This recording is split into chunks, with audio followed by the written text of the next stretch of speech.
Sebenar apapun tingkahmu, sebaik apapun perilakumu, kebencian dari manusia itu akan tetap ada. Jadi jangan terlalu pusing. Terus aja jalan, Gus Dur. Kita sedang berada di sebuah zaman kebencian. Kebencian orang, bahkan kelompok, terhadap yang lain begitu vulgar ditampakkan di berbagai media. Tiba-tiba orang dan kelompok begitu mudah mengumbar kebencian. Ada saja cara yang ditempuh untuk mengumbar kebencian itu, baik berupa kata-kata maupun perilaku dalam hidup sehari-hari. Bahkan, atas nama agama, setiap orang dan kelompok merasa berhak untuk mengumbar kebencian. Beberapa waktu lalu, seorang penceramah, dengan mengutip hadits Nabi SAW, tidak sungkan-sungkan mengungkapkan kebencian, menebar kebencian terhadap pelaku bid'ah. Kebencian juga diarahkan kepada kepala negara, pejabat, organisasi keagamaan dan sebagainya. Sepertinya, kebencian telah mendarah daging dan menjadi budaya masyarakat kita. Kebencian biasanya muncul karena beberapa hal, antara lain, ketidaktahuan seseorang kepada yang dibencinya. Kebencian telah menjadi karakter individual.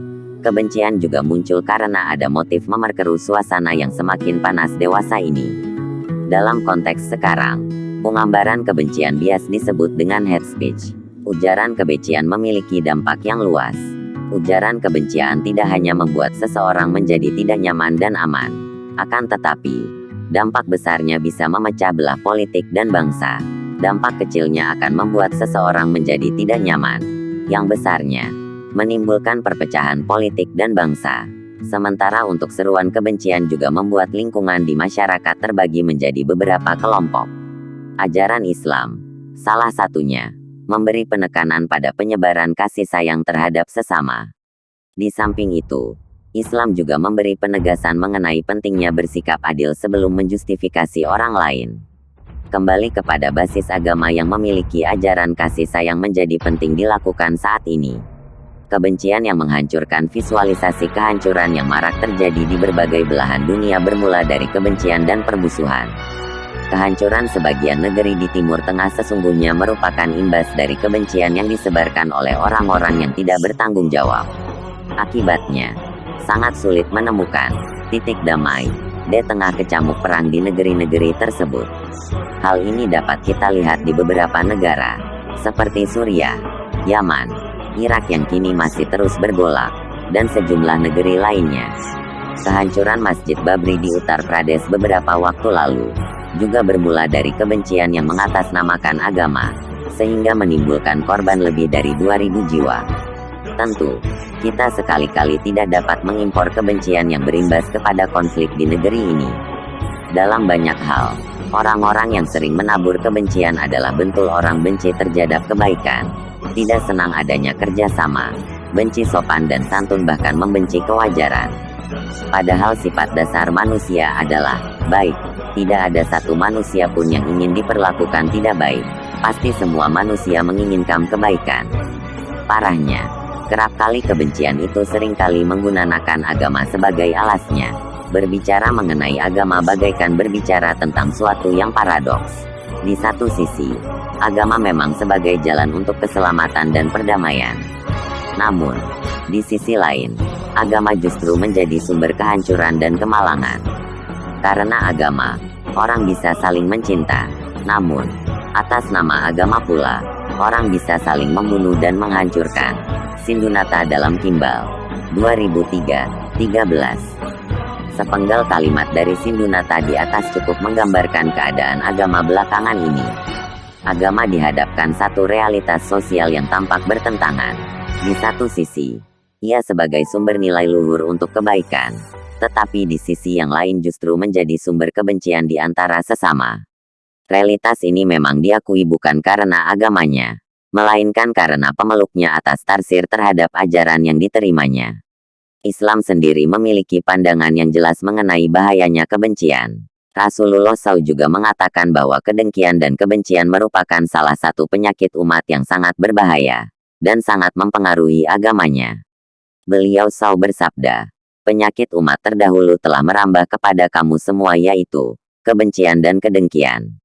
Kebencian itu adalah pencukur. Aku tidak berkata pencukur rambut, tetapi pencukur agama. Hari Bazar dari Zubair dengan isnad yang baik, sebagaimana dikatakan oleh Munziri Al-Muntaka 1615 dan Al-Haythami Al-Majma 8/3, sebagaimana diriwayatkan oleh Tirmidzi 2512 yang berkata, ini hadits yang banyak sekali riwayatnya.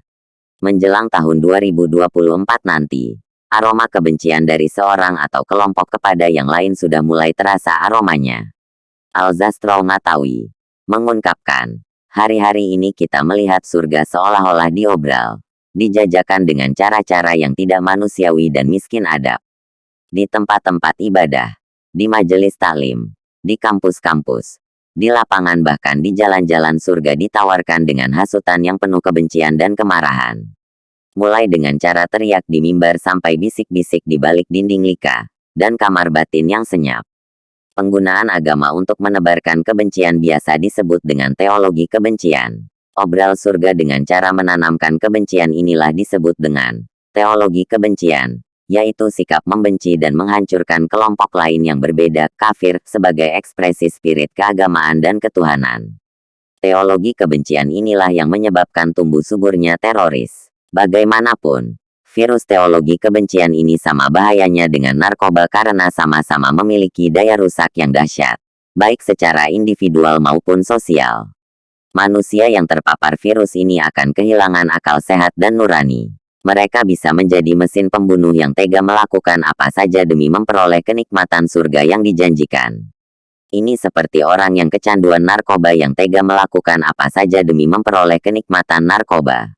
Karena itu, kita perlu terus mewaspadai menyebarnya kebencian yang mengatasnamakan agama, yang pada akhirnya menghancurkan tatanan damai yang telah diperjuangkan oleh banyak kalangan di negeri ini. Diperlukan kesadaran semua pihak warga bangsa untuk membendung arus kebencian ini. Jika tidak, bekaan tidak mungkin kita sedang menunggu antrean menjadi sasaran amuk kebencian tersebut.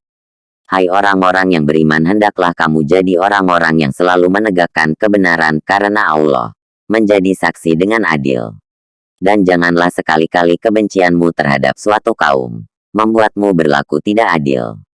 Berlaku adillah, karena adil itu lebih dekat kepada takwa. Al-Maidah 8.